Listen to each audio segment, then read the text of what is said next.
അസ്സലാമു അലൈക്കും വറഹ്മത്തുള്ളാഹി തആല വബറകാതുഹു. അതെ, ആഷി ഉസ്താദ് അതാ നമ്മുടെ റിസ്വാന വക്കീലിൻ്റെ ഉപ്പാക്ക് വിളിക്കുകയാണ്. ആരപ്പോൾ ഫോണ് വെല്ലടിക്കുന്നത്? ആ, ആഷി ഉസ്താദ്. ഹലോ. ഉപ്പ അസ്സലാമു അലൈക്കും. വഅലൈക്കും അസ്സലാം വറഹ്മത്തുള്ളാഹ്. എവിടെ മോനെ ആഷി? നിങ്ങൾ പോയിട്ട് എന്തൊക്കെയായി വിവരങ്ങളൊക്കെ? ഉപ്പ, ഞങ്ങൾ പോയിട്ട് കുഴപ്പമൊന്നുമില്ല. എന്നാ ഇങ്ങോട്ട് ഇനി തിരിച്ച്? അല്ല മോനെ, നിക്കാഹിൻ്റെ കാര്യം ഞാൻ എല്ലാവരോടും പറഞ്ഞു തുടങ്ങട്ടെ? സമയമായോ നിങ്ങൾക്ക്? ശരിക്കും മാഷി ഉസ്താദ് ഞെട്ടിപ്പോയി. റബ്ബേ, അല്ലാ, പാവം ഉപ്പ അതൊന്നും അറിഞ്ഞിട്ടില്ല. കാര്യങ്ങളൊക്കെ പറയണമെന്ന് കരുതിയിട്ടാണ്. പാവം റിസ്വാന വക്കീൽ ഒന്നും പിതാവിനോട് പറഞ്ഞിട്ടില്ല എന്നുള്ള കാര്യം നമ്മുടെ ആഷി ഉസ്താദിന് ഏറെക്കുറെ ബോധ്യമായി. ഉപ്പ, അത് പറയാൻ വേണ്ടിയിട്ട് തന്നെയാണ് ഞാൻ വിളിച്ചത്. മോനെ, എനിക്ക് അത്യാവശ്യം ഫാമിലി ഫ്രണ്ട്സ് ഉള്ളതാണ്. അതുകൊണ്ട് തന്നെ ഒരു മോളായ സ്ഥിതിക്ക് ഒരിക്കൽ പോലും നമ്മൾ ഒരാളെ ഒഴിവാക്കാൻ പാടില്ല. അഥവാ ഒഴിവാക്കിയാൽ തന്നെ പറയുന്നത് എന്തായിരിക്കും? ഓനക്ക് ആകെ ഒരേ ഒരു മോള് ഉള്ളൂ, അതിൻ്റെ നിക്കാഹ് കൂടെ നമ്മോട് പറഞ്ഞില്ലല്ലോ. എന്തൊക്കെ വേറൊന്നും പറയാനില്ലല്ലോ. എനിക്ക് വേറൊരു കുട്ടി ഉണ്ടെങ്കിൽ നമുക്ക് കുറച്ച് ആളുകൾ ഒഴിവാക്കാമെന്ന് പറയാം. പക്ഷേ ഇതത് പറ്റില്ലല്ലോ. അതുകൊണ്ട് മോനെ, നിങ്ങൾ കാര്യങ്ങൾ പെട്ടെന്നൊന്നും ആയിക്കഴിഞ്ഞാൽ ഇനി ലേറ്റാക്കി ഇടണ്ടല്ലോ. അത് കഴിഞ്ഞിട്ട് മോൾക്ക് മജിസ്ട്രേറ്റ് എക്സാമൊക്കെ ഞാൻ പറഞ്ഞു മോൾ എഴുതാൻ വേണ്ടി നിൽക്കുകയാണെന്ന് പറഞ്ഞു. പൊന്നു മോളെ, ഇതങ്ങോട്ട് കഴിഞ്ഞോട്ടെ. നിക്കാഹാണ്ട് കഴിഞ്ഞാലും പിന്നെ നമ്മൾ കല്യാണം പാർട്ടിക്ക് പിന്നെയും നടത്താം. പക്ഷെ നിക്കാഹിനായാലും നമുക്ക് കുറച്ച് ആളുകളെ നമുക്ക് കണ്ടിന്യൂ ആയി പറയണം. നിക്കാഹിനായാലും മറ്റേ കല്യാണത്തിൻ്റെ കാര്യം. പക്ഷേ ഒഴിക്കാൻ പറ്റാത്ത ചില ആളുകളുണ്ട്. പക്ഷേ ചില ആളുകളാണെങ്കിലോ നിക്കാഹ് നിശ്ചയം പറഞ്ഞില്ലേ കല്യാണത്തിന് വരില്ല. അങ്ങനത്തെ ടീംസുണ്ട്. കാരണം ഒക്കെ വേണ്ടപ്പെട്ടവരാകുമ്പോൾ അങ്ങനെയൊക്കെ വരും. അപ്പം എൻ്റെ പൊന്നു മോനെ, എനിക്ക് പൊന്നു മോനോട് പറയാനുള്ളത് മറ്റൊന്നുമല്ല. നിങ്ങൾ ഡേറ്റും കാര്യങ്ങളൊക്കെ ഫിക്സ് ആക്കുകയാണെങ്കിൽ പെട്ടെന്ന് നമുക്ക് കാര്യങ്ങളൊക്കെ നടത്താം. എന്നാൽ പിന്നെ മറ്റൊരു ദിവസത്തിന് വേണ്ടി നിൽക്കേണ്ടത്. അതിനനുസരിച്ച് ഞങ്ങൾ നാട്ടിലേക്ക് വരാം. പിന്നെ കല്യാണ പാർട്ടിയൊക്കെ നമ്മളെ നാട്ടിൽ നിന്നാക്കുന്നതിനാണ് ഏറ്റവും ബെസ്റ്റ്, അല്ലേ? അതെ, കല്യാണ പാർട്ടി കാരണം നമുക്ക് എല്ലാവരെയും ഗൾഫിലേക്ക് കൊണ്ടുവരാനും ഇപ്പോഴത്തെ സിറ്റുവേഷൻ എന്ന് വെച്ചാൽ അങ്ങനെയാണ്. ഏത് നിമിഷവും ഇവിടുന്ന് നമ്മൾ പോകേണ്ടെന്നല്ല, ജീവനോട് കൂടി തിരിച്ചു പോകാൻ പറ്റാത്ത അവസ്ഥയാണ്. അതെ, എപ്പോഴും അങ്ങനെ തന്നെയാണ്. പക്ഷേ ഇപ്പോഴത്തെ സിറ്റുവേഷൻ പറഞ്ഞാൽ ഏത് സമയവും എന്തു സംഭവിക്കും, അങ്ങനത്തെ ഒരു അവസ്ഥ നമ്മൾ ജീവിക്കുകയാണ്. അതുകൊണ്ട് തന്നെ നമ്മളെ നാട്ടിൽ നിന്ന് സമാധാനത്തോടു കൂടി കല്യാണം നിക്കാഹ് സെറ്റാക്കുക എന്നാണ് എൻ്റെ അഭിപ്രായം. അങ്ങനെയാണെങ്കിൽ അതല്ലേ ഏറ്റവും നല്ലത്? ആഷി ഉസ്താദ് എല്ലാം മൗനമായി കേട്ടുന്നു. മോനെന്തൊന്നും പറയാത്തത്? ഉപ്പ, ഒന്നും ഉണ്ടായിട്ടല്ല. ഞാനൊരു കാര്യം പറയാം. ശരിയാണ്, നിങ്ങൾക്ക് ഒരുപാട് ഫാമിലി ഫ്രണ്ട്സ് ഉണ്ട്. നമ്മുടെ സഫീറിനും ഫാമിലി ഫ്രണ്ട്സ് ഇഷ്ടം പോലെയുണ്ട്. അവന് വലിയ തറവാട്ടുകാരൻ. അതൊക്കെ അറിയാമോ മോനെ? വലിയ തറവാട്ടുകാരും കാര്യങ്ങളൊക്കെ വലിയ ഫാമിലി ഫ്രണ്ട്സൊക്കെ അവർക്കും ഉണ്ട് ഇഷ്ടം പോലെ. അവരൊക്കെ വിളിച്ച് കല്യാണം സെറ്റാക്കണം, നിക്കാഹ് പറയണമെന്നൊക്കെ തന്നെ ആഗ്രഹം. പക്ഷേ എന്താ മോനെ, എന്താ നിനക്ക് പറ്റിയത്? നീ എന്താ പറയുന്നത്? എൻ്റെ പൊന്നു മോനെ, എന്താ നീ പറ. പിന്നെ ഞാൻ എന്ന് വെച്ചാൽ ആഷി ഉസ്താദെന്ന് വെച്ചാൽ എൻ്റെ ജീവനാണ്. അതായത് ഒന്നുമല്ല, നിന്നെക്കുറിച്ച് എനിക്ക് ആദ്യം അറിയുന്നത് എങ്ങനെയാ വെച്ചാൽ എൻ്റെ മോളെ ചേർത്തിയപ്പോൾ തന്നെ എൻ്റെ മോളുടെ കാര്യങ്ങളും പഠനത്തിൻ്റെ കാര്യങ്ങളും എല്ലാം പൊന്നുമോനായിരുന്നു സെറ്റാക്കി തന്നിരുന്നതും. എന്തെങ്കിലും ഡൗട്ട്സുകൾ ഉണ്ടെങ്കിൽ ക്ലിയർ ചെയ്തൊക്കെ മോനായിരുന്നു. അതുകൊണ്ട് തന്നെ ആഷി ഉസ്താദ് എന്ന് പറയുമ്പോൾ എൻ്റെ കുട്ടിക്ക് വലിയൊരു ബഹുമാനം തന്നെയാണ്, എൻ്റെ റിസ്വാന വക്കീലിനെ. അപ്പോൾ എനിക്ക് പറയാനുള്ളത്, നിങ്ങളെന്തെങ്കിലും നിങ്ങളൊരു ആലോചനയുമായി വന്നാൽ അതൊരിക്കലും ഞാൻ തള്ളിക്കളയില്ല. ഒരിക്കൽ പോലും നിങ്ങൾ എൻ്റെ കുട്ടി കഷ്ടപ്പെടണമെന്ന് ആഗ്രഹിക്കില്ല. അവൾ നന്നാകണമെന്നുള്ളത് കൊണ്ട് മാത്രമാണ് ഇങ്ങനെ ആഷി ഉസ്താദ് പറഞ്ഞ വാക്കുകൾ ഇങ്ങനെ ഞാൻ പെട്ടെന്ന് മുഖവിലേക്ക് എടുത്തത്. അതുകൊണ്ടാണ് മോനെ. അതുകൊണ്ട് തന്നെ ഒന്നും സംഭവിക്കരുത്. എല്ലാം നല്ല പെട്ടെന്ന് റാഹത്തായിട്ട് തന്നെ അങ്ങ് സെറ്റാക്കണം. അതുകൊണ്ട് മോനെ, എന്ത് വേണം പറയൂ. ഇപ്പം തന്നെ അത് കണ്ടിന്യൂ ചെയ്ത് നമുക്കത് റെഡിയാക്കി എടുക്കണം. പറയണം എപ്പോൾ ഡേറ്റ് കാര്യങ്ങളൊക്കെ. എൻ്റെ പ്രിയപ്പെട്ട ഉപ്പ, ഞാൻ നിങ്ങളോടൊരു കാര്യം പറയാം. മോനെ, എന്താണ്? എൻ്റെ മോളെ സങ്കടപ്പെടുത്തുന്ന എന്തെങ്കിലും ആണോ? അങ്ങനെയല്ല, എങ്കിലും ഞാൻ പറയാം. ആ പിതാവ് ശ്രദ്ധിച്ചു. അത് തൻ്റെ മകൾ ശോകമുഖമായിരിക്കുന്ന ആ ഒരു രംഗം. പഠിച്ചോനെ, എൻ്റെ കുട്ടിക്ക് എന്തായിരിക്കും പറ്റിയിരിക്കുക എന്നുള്ള ചിന്താഗതിയും ഉണ്ടായിരുന്നു. എന്നാലും എന്തായിരിക്കും എന്നുള്ളൊരു ടെൻഷൻ ഉണ്ടായിരുന്നു. പക്ഷെ ഒന്നും ചോദിച്ചിട്ടില്ലായിരുന്നു. പിന്നെയാണ് ആഷി ഉസ്താദിൻ്റെ കോളും കണ്ടത്. ഉപ്പ, ഞാൻ പറയാം, അതായത് നിക്കാഹൊക്കെ അടിപൊളിയായിട്ട് നടത്താം. പക്ഷേ നമ്മുടെ ആഷി ഉസ്താദ് പറയുന്നത് ഉപ്പ ശ്രദ്ധിച്ച് കേട്ടു. അത് സഫീറിൻ്റെ വീട്ടുകാർക്ക് അവർ ഈ ഒരു ബന്ധമൊന്നും അറിഞ്ഞിട്ടില്ല. അവർ മറ്റൊരു വിവാഹത്തിന് വേണ്ടി തയ്യാറായി നിൽക്കുകയാണ്. ശരിക്കും ആ പിതാവ് ഞെട്ടി. അല്ല, എന്ത്? എൻ്റെ മോളെ കാണാനൊക്കെ വന്ന് കല്യാണമൊക്കെ ഏകദേശം ഉറപ്പിച്ച മട്ടായിട്ട് അവർ വേറെ കല്യാണം ഉറപ്പിച്ചെന്നോ? ഉപ്പ, നിങ്ങളൊന്നും കൊണ്ട് വിഷമിക്കല്ലേ. കാര്യങ്ങൾ ഞാൻ പറയുന്ന ഒന്ന് സാവകാശം എടുത്ത് കേൾക്കണം. അതെ, റിസ്വാന വക്കീലിനെ കുറിച്ച് കാര്യങ്ങൾ അവർ പറഞ്ഞിരുന്നു. പക്ഷെ ഉമ്മ അപ്പോഴേക്കും മറ്റൊരു ഉമ്മയുടെ ആങ്ങളുടെ മോളുമായിട്ടൊരു വിവാഹം ഉറപ്പിച്ച് വെച്ച പോലെയാണ്. ആഷി ഉസ്താദേ, നമ്മളോട് ഈ ചതി വേണ്ടായിരുന്നു. എൻ്റെ കുട്ടി ഇതറിഞ്ഞാൽ എന്തായിരിക്കും സ്ഥിതിഗതികൾ? എൻ്റെ കുട്ടി ഹൃദയം പൊട്ടി എന്തെങ്കിലും ആയിപ്പോയാൽ ശരിക്കും ആ പിതാവിന് സങ്കടവും ദേഷ്യവും ഒരുമിച്ച് വന്നു. എന്നാൽ നേരത്തെ തന്നെ പറഞ്ഞുകൊണ്ടിരുന്നോ? എൻ്റെ കുട്ടി എത്രയോ ആളുകൾ വിവാഹം അന്വേഷിച്ചതാണ്. എത്രയോ എൻ്റെ വലിയ വലിയ ബിസിനസ് ഫ്രണ്ട്സുകളും വലിയ ജോലിക്കാരും എല്ലാവരും ഡോക്ടേഴ്സ്, വക്കീലന്മാർ, അങ്ങനെ ജഡ്ജി, അങ്ങനെ പല രീതിയിലുള്ള ആളുകളും എൻ്റെ കുട്ടിയെ വിവാഹം അന്വേഷിച്ചതാണ്. പക്ഷേ എൻ്റെ കുട്ടിയുടെ ആഗ്രഹം നടന്നോട്ടെ. അതുമല്ല, ആഷി ഉസ്താദ് പറഞ്ഞ കാര്യം ഒരിക്കലും അത് ഒരു മോശമായ കാര്യമാവില്ല എന്ന് അറിഞ്ഞത് കൊണ്ടും തന്നെ ഞാനത് അങ്ങ് ഇഷ്ടപ്പെടുകയായിരുന്നു. പക്ഷെ അങ്ങനെയാണെങ്കിൽ ഈ ഒരു പെണ്ണ് കാണലും അതൊന്നും വേണ്ടില്ലായിരുന്നല്ലോ. എൻ്റെ കുട്ടിയെ നിങ്ങൾ സത്യം പറഞ്ഞാൽ സങ്കടപ്പെടുത്തുന്നു അല്ലേ? ഉപ്പ, നിങ്ങൾ വിഷമിക്കല്ലേ. എല്ലാം റിസ്വാന വക്കീലിനറിയാം. അപ്പോൾ എൻ്റെ കുട്ടി എല്ലാം അറിഞ്ഞിട്ട് എന്നോട് മിണ്ടാതിക്കണോ? പാവൻ്റെ മോള്. എന്നാൽ ആ നിമിഷം തന്നെ അതാ സങ്കടം കൊണ്ട് ആ പിതാവ് കോള് കട്ട് ചെയ്തു. തൻ്റെ പൊന്നുമോളോട് ഇതെങ്ങനെ പറയും എന്നുള്ള രീതിയിലായിരുന്നു. എന്തായിരിക്കും അവൾ അറിഞ്ഞിരിക്കുക? എൻ്റെ പൊന്നുമോൾ എന്തായിരിക്കും കേട്ടിട്ടുണ്ടാവുക? പഠിച്ചോനെ, എനിക്കറിയുന്നില്ലല്ലോ റബ്ബേ, എന്തായിരിക്കും? ശരിക്കും ആ ഫോൺ കട്ട് ചെയ്ത് തൻ്റെ പ്രിയപ്പെട്ട മകളെ നോക്കി. മകൾ ശോകമുഖമായി ഇരിക്കുക തന്നെയാണ്. മോളെ, ഉപ്പാനോട് ക്ഷമിക്കണം. ഉപ്പ എന്താ? അല്ലേ, മോൾക്ക് വന്ന വിവാഹാലോചന അത് അവർ മറ്റൊരു വിവാഹാലോചനയുമായി മുന്നോട്ട് പോയിക്കൊണ്ടിരിക്കുകയാണെന്നാണ് അറിയാൻ കഴിഞ്ഞത്. ഉപ്പ, സാരമില്ല, ഒന്നും സാരമില്ല. ഞാൻ അതെല്ലാം ക്ഷമിച്ചു കഴിഞ്ഞു. നമ്മൾ നിക്കാഹ് കഴിഞ്ഞിട്ടൊന്നുമില്ലല്ലോ. നിക്കാഹ് കഴിഞ്ഞിട്ടുണ്ടെങ്കിലല്ലേ പ്രശ്നം. നോ പ്രോബ്ലം ഉപ്പ. ഉപ്പാൻ്റെ മോൾക്ക് പ്രശ്നമല്ല. ഉപ്പാൻ്റെ മോള് അത്ര പെട്ടെന്ന് ധൈര്യം കൊഴിഞ്ഞ് പോകുന്നവളല്ല. ബിസ്മില്ലാഹി തവക്കൽത്തു അലല്ലാ. ഉപ്പ, നമുക്ക് അള്ള ഉണ്ടല്ലോ. അള്ള ഉണ്ടാകുമ്പോൾ നമ്മൾ എന്തിനാ ഉപ്പ വിഷമിക്കണത്? തൻ്റെ മോളുടെ ആ ഒരു ശക്തിയേറിയ ആ ഒരു വാക്കുകൾ ആ ഉപ്പയുടെ നെഞ്ചിനെ പിടിച്ചുലച്ചു. മോളെ, എന്നാലും എൻ്റെ കുട്ടിക്ക് വിഷമം. ഏയ് ഉപ്പ, ഒരു വിഷമമില്ല. നമുക്ക് അള്ളാഹു നൽകുന്ന വിശ്വാസത്തെക്കുറിച്ച് അറിയുന്നതല്ലേ. പഠിച്ച റബ്ബല്ലേ എല്ലാം കൽപ്പിക്കുന്നത്. ഉപ്പ, നോ പ്രോബ്ലം. സഫീറിന് അങ്ങനെ ഒരു വിവാഹം അവരുടെ വീട്ടുകാർ ആലോചിക്കുകയാണെങ്കിൽ അത് നടക്കട്ടെ. നമുക്ക് പ്രശ്നമേ ഇല്ല, നമുക്ക് സന്തോഷമേ ഉള്ളൂ.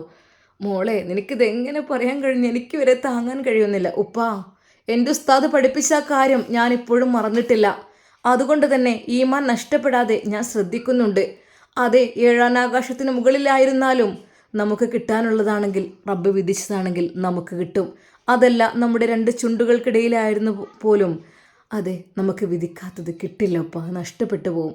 ആ വിശ്വാസം ഉണ്ടായത് കൊണ്ട് ഉപ്പ, എൻ്റെ മനസ്സിൻ്റെ ഉള്ളിലൊരു വേദനയുണ്ടെങ്കിലും അതെനിക്ക് പുറത്ത് പ്രകടിപ്പിച്ച് കരഞ്ഞ് ഇല്ലാതെ വെക്കാൻ ഞാൻ ശ്രമിക്കുന്നില്ല. അല്ലാ, ബിസ്മില്ലാഹി തവക്കൽതു അലല്ലാ. പഠിച്ചുകൊണ്ടല്ലോ അമ്മ ഉപ്പ നമ്മുടെ കൂടെ. ശരിക്കും ഉപ്പയുടെയും മകളുടെയും ആ ഒരു വാക്കുകൾ കേട്ട് ഉമ്മയും അങ്ങോട്ട് വന്നു. ഉമ്മ, എന്താ മോളെ ഞാനീ കേൾക്കണത്? നമ്മൾ എത്രമാത്രം സ്നേഹത്തോടെ അവരെ സ്വീകരിച്ചതായിരുന്നു. എന്നിട്ടിപ്പോൾ ഇങ്ങനെയൊക്കെയാണോ പൊന്നു മോളെ? എന്താ മോളെ ഞാനീ കേൾക്കുന്നത്? ഉമ്മ, നിക്കാഹ് കഴിഞ്ഞിട്ടില്ലല്ലോ ഉമ്മ. എന്നാൽ റിസ്വാന വക്കീലിന് കടുത്ത വേദനയുണ്ടായിരുന്നു മനസ്സിൻ്റെ ഉള്ളിൽ. പക്ഷേ തൻ്റെ മാതാവിനെയും പിതാവിനെയും അത് അറിയിച്ചില്ല. ഒരിക്കൽ പോലും തൻ്റെ മാതാപിതാക്കൾ ഇതറിഞ്ഞ് സങ്കടപ്പെടാൻ പാടില്ല എന്നതായിരുന്നു അവളുടെ മനസ്സിനുള്ളിലെ ചിന്തകൾ. അവൾ ഓരോന്ന് ആലോചിച്ചു. റബ്ബേ, പഠിച്ച റബ്ബേ, അല്ല, എൻ്റെ മാതാപിതാക്കൾക്ക് വിഷമം ഉണ്ടാകാൻ പാടില്ല. അവൾ റൂമിലേക്ക് കയറി വാതിലടച്ചു. അവൾ പൊട്ടിക്കരഞ്ഞു, ആ തലയിണയിൽ മുഖമമർത്തിക്കൊണ്ട്.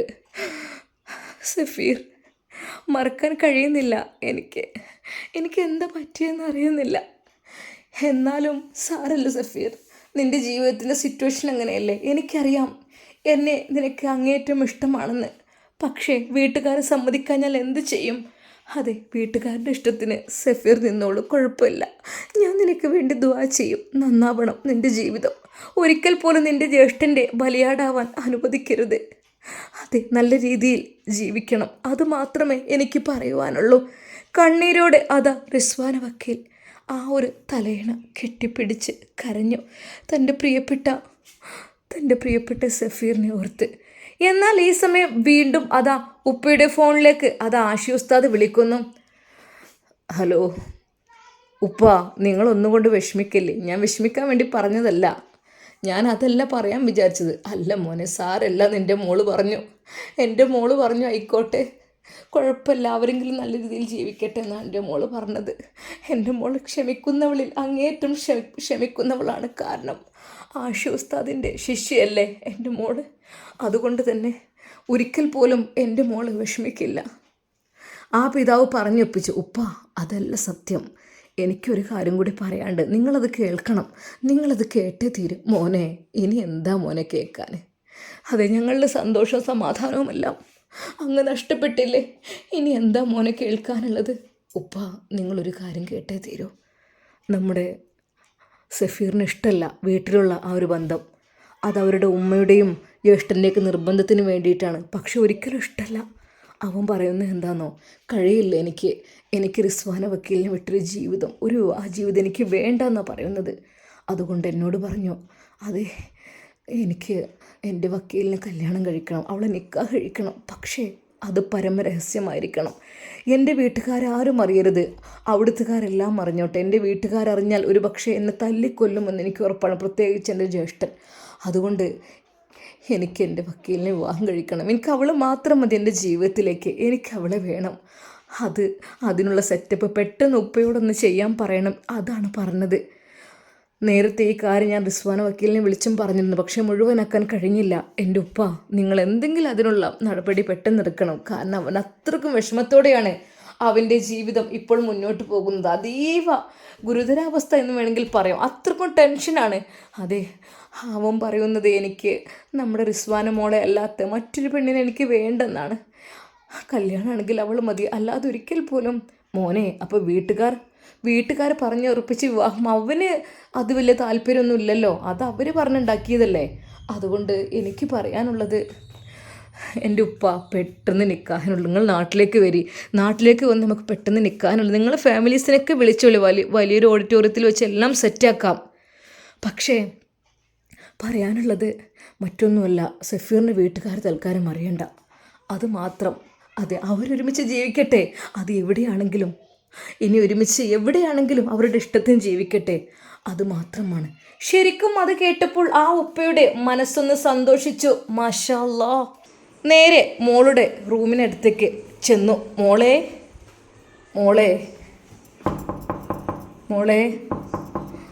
അല്ലാ, ഉപ്പയാണല്ലോ.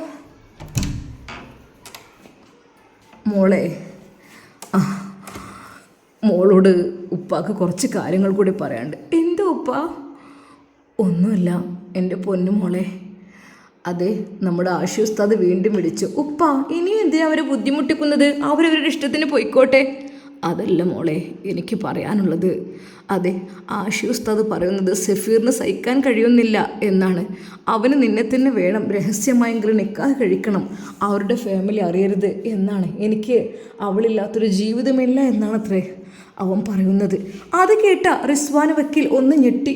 റബ്ബേ, വേണ്ടപ്പാ, എന്തിനാണ് അവരെ നിർബന്ധിക്കുന്നത്? നമ്മളിഷ്ടത്തിന് വേണ്ടി അല്ല മോളെ, അങ്ങനെ പറഞ്ഞു.